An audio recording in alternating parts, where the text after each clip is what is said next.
교육은 정말로 중요하기 때문에 국가가 전담해야 된다고요? 정말로 중요하기 때문에 오히려 국가의 독점 밑에서 고이는 걸 막아야 된다는 생각은 혹시 안 드시나요? 공교육이 공정하다고요? 소득, 성격, 비전, 재능, 계층 다 천차만별인 학생들을 12년 동안 한 공간에 밀어놓고 획일적인 성적, 경쟁을 붙여서 인생을 결정짓는 게 그게 공정한 거예요?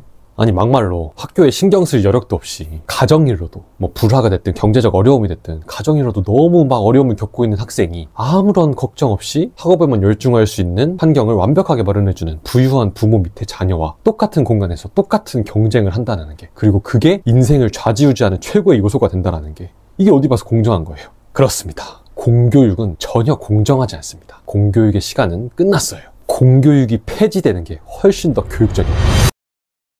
저는 크게 4가지 이유로 공교육이 이 땅에서 사라져야 된다고 믿고 있습니다. 첫 번째, 가격. 많은 사람들이 생각하기에 국가의 공공교육이라는 거는 뭐 당연히 공짜로 우리에게 주어지는 것 아닌가라고 생각을 하실 텐데, 제가 입버릇처럼 항상 하는 말이 있습니다. 정부 또는 정치인들은 절대로 자기 돈을 쓰질 않아요. 자기 사재를 쓰질 않습니다. 학교 건물이 지어지고 교재가 마련되고 인건비가 쏟아져 나가고 뭐 각종 교육 예산들 같은 경우는 뭐 정치인들이 열심히 막 기부를 해가지고 마련된 돈으로 하는 게 아니에요. 철저하게 국민들의 세금입니다. 공공의 이름이 붙은 모든 기관은 다 국민의 세금으로 운영되는 거예요. 지금 우리가 돈을 내고 저 이거 교육 받을래요? 라고 하는 어떤 학원 같은 사교육 시스템과 다르게 적어도 명시적인 요금이 없어 보이기 때문에 우리가 착각하기 쉬운 사실이지만, 공교육은 절대로 공짜가 아닙니다. 우리는 매번 어떻게 회계가 진행되는지도 불투명한 시스템에 돈을 계속 내면서 교육을 받고 있습니다. 사교육과 다르게 정확한 가격도 알 수가 없어요. 뭐 세금이 얼마나 오르는지, 그게 얼마나 교육 예산으로 투자가 되는지, 이런 것들을 우리가 다 알 수가 없습니다. 그냥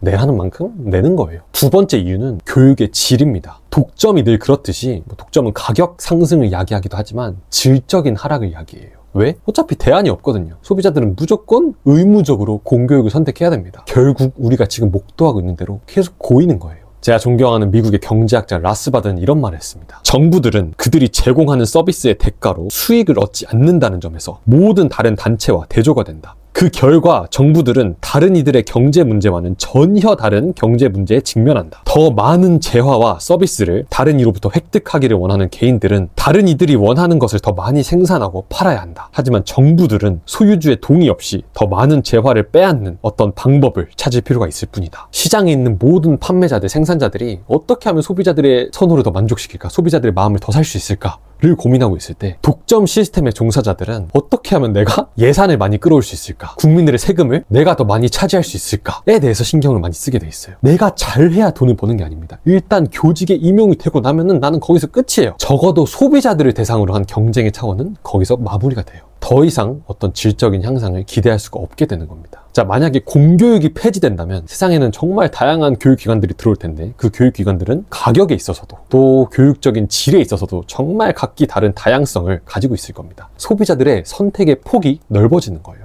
나는 조금 싸고 경제적인 교육을 받고 싶어 라고 하는 사람들은 그렇게 교육을 받을 수 있을 것이고, 반대로 나는 정말 비싼 돈 주고 정말 질적으로 완벽한 교육을 받고 싶어, 나와 맞는 교육 받고 싶어 라고 하는 분들은 그런 교육체제를 택할 수 있을 겁니다. 공교육 시스템, 획일적인 공교육 시스템에서는 도무지 찾아볼 수 없는 그런 그림이죠. 뭘 믿고 민간 교육에 어린이 청소년들을 맡기냐고요? 민간 교육은 좋은 교육을 제공하지 못하면 돈을 벌지 못하고 망합니다. 경쟁 기관이 수두룩하게 입을 벌리고 학생들을 받을 준비를 하고 있어요. 먹고 살기 위해서라도 옆에 있는 학교보다 더 좋은 교육을 제공해야 됩니다. 그에 반해서 공교육은 아무리 막대 먹은 교육이라도 제공하면, 아니 교육이 아닌 그냥 뭔가라도 제공하기만 하면 돈을 벌 수 있습니다. 그것도 국가에서 돈을 줘요. 저는 진심으로 뭘 믿고 공교육에 어린이 청소년들을 맡길 수 있는지가 너무 궁금합니다. 자, 그렇게 이어지는 공교육을 폐지해야 되는 이유 세 번째, 바로 다양성입니다. 자, 제가 이런 말까지는 안 하고 싶은데, 언제나 공교육은 국가가 자기들이 원하는 국민의 상을 찍어내기 위한 철저하게 계획적인 도구로 이용됩니다. 마찬가지로 제가 너무나 존경하는 영국의 철학자 허버트 스펜서는 이렇게 말을 했습니다. 정부가 마땅히 국민을 교육해야 한다는 말은 도대체 무슨 뜻인가? 국민을 왜 교육해야 한다는 것인가? 무엇을 위한 교육인가? 국민이 사회생활을 영위할 수 있게 하려고, 즉 그들을 훌륭한 시민으로 만들기 위해서인가? 훌륭한 시민의 정의가 무엇인지는 누가 결정하는가? 두말할 것도 없이 정부이다. 다른 판관은 있을 수 없다. 그렇다면 그 훌륭한 시민을 어떻게 길러낼지는 누가 결정하는가? 역시 정부이다. 다른 판관은 있을 수 없다. 결론인즉슨 정부가 어린이들을 훌륭한 시민으로 빚어내야 한다는 것이다. 어떤 교육이 필요한지, 무엇이 교육의 목적인지, 교육을 통해서 어떤 인간관을 추구할 것인지에 대해서 시민들은 절대로 결정권을 가지고 있지 못합니다. 오늘날 공교육은 철저하게 위에서부터 아래로 내려온 교육 철학을 전 국민에게 강요를 하고 있고 모든 국민들은 수동적으로 거기에 끌려가야만 하고 있어요. 이것은 아무리 좋은 말로 표현을 해준다 해도 노예 양성소 그 이상이 될 수가 없습니다. 훌륭한 것들을 익힐 수 있겠죠. 하지만 그 훌륭한 것들을 왜 익히냐고요? 국가의 획일적인 목적에 봉사하기 위해서, 내가 내 삶을 잘 영위하기 위해서, 나의 어떤 비전을 이루기 위해서 사회적으로 선한 영향력을 끼치고 싶은 마음이 있어서 어떤 교육을 받는 것이 아니라 그냥 국가가 강요하는 바만을 수동적으로 배우고 있는 겁니다. 공교육이 폐지되고 교육에 열정이 있는 수많은 교사들, 진정한 스승들이 다양한 교육기관을 세우고 난다면은 서로 각기 다른 재능, 서로 각기 다른 비전, 그리고 서로 각기 다른 환경에 마주해 있는 정말로 다양한 사람들이 각자 자신의 진정한 필요에 따라서 교육기관을 자율적으로 선택하고 정말 만족하면서 교육을 누릴 수 있는 시대를 열게 될 것이에요. 만약에 내가 선택이 틀렸다면 나는 또 다른 길이 있어요. 다른 경쟁적인 교육기관들을 향할 수 있는 여지가 있습니다. 공교육 시스템에서는 절대로 상상도 할 수 없는 그런 일이 가능하다는 거예요. 자, 마지막, 공정성의 문제. 많은 분들이 공교육이 폐지되면은 가난한 집 자식들은 도대체 어떻게 교육을 받고 걔들은 교육의 기회 자체를 박탈당하는 거 아니냐, 이렇게 말해 주실 수 있을 것 같아요. 그런데 여러분, 진짜 솔직하게 한번 얘기해 볼까요?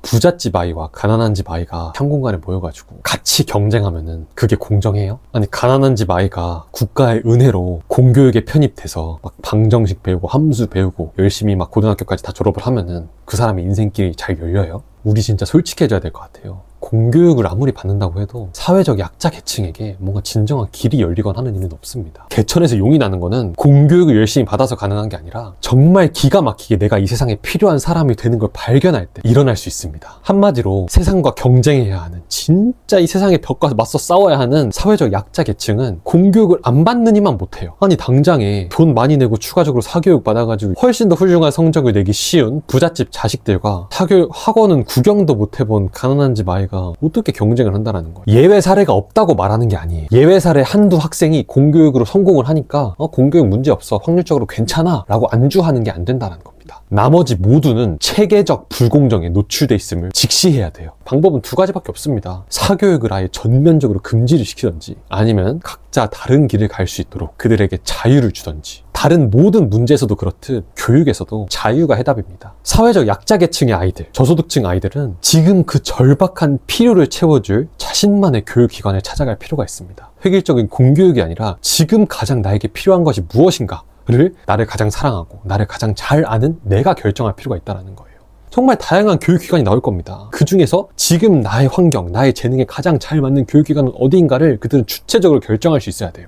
분명히 명시적인 가격은 지금보다 들 수 있습니다. 그들은 세금을 면제받고 있던 사람들이었는데 이제는 명시적인 요금을 내고 교육을 받아야 될 수도 있으니까요. 하지만 교육기관이 경쟁적이라는 점을 명심해야 됩니다. 경쟁적인 교육기관은 우수한 학생들을 놓치지 않으려 할 거고, 정말로 교육에 뜻이 있는 학생들을 자신들의 학교에 편입시켜서 교육시키는 것을 망설이지 않을 거예요. 또한 그들은 누구보다도 소비자의 평판에 신경을 쓰는 사람들이기 때문에 가난하다는 이유로, 돈이 없다는 이유로 어떤 아이가 교육을 받지 못하고 있는 꼴을 가만 지켜보지 않을 확률이 몹시 큽니다. 경쟁적인 교육기관들은 교육의 질뿐만 아니라 공정성에도 특히 신경을 쓸 거고, 그러다 보면은 교육을 받는 것에 대한 열정이 있는 대부분의 학생들은 교육기관에 분명히 편입될 수 있는 확률이 커집니다. 어차피 완벽한 평등은 불가능합니다. 심지어 그건 정의롭지도 않아요. 부자는 자신의 부를 정당하게 누릴 수 있어야죠. 부자들이 자유로운 교육 선택을 못하게 만들기 위해서 공교육을 유지시킨다? 그건 너무 멍청하고 잘못된 겁니다. 우리가 추구해야 하는 건 현실적으로 약자에게도 더 폭넓은 기회를 제공해 줄 수 있는 시스템이 뭔지를 정직하게 묻는 겁니다. 어떤 상황에서도 경쟁보다 우월한 독점은 없다는 걸 꼭 잊지 않았으면 좋겠어요. 자, 이렇게 가격, 질, 다양성, 공정성 모든 측면에서 공교육은 없어지고 다양한 사적 교육기관들이 자유롭게 융성될 수 있도록 길을 열어주는 것이 훨씬 더 우리 사회에 이롭다는 걸 우리는 알 수 있습니다. 이사벨 패터슨이 말한 것처럼 국민의 세금으로 운영되는 의무교육은 전체주의 국가의 전형적인 모델입니다. 우리 사회는 아직도 전체주의의 망령에서 허덕이고 있는 부분이 너무 많습니다. 그 중에 제일은 저는 교육이라고 생각을 해요. 아직도 공교육이 필요하다고 믿으시는 분들은 언론 역시도 철저하게 국가에 귀속되어서 국가가 운영하는 독점적인 언론이 존재해야 된다고도 믿으시는지 한번 자문해 보시길 바랍니다. 언론도 교육의 일종이잖아요. 그 지점에 동의를 못하시는 여러분들은 교육에 대해서도 반드시 공교육의 폐지를 외쳐주시기를 저는 바라는 바입니다.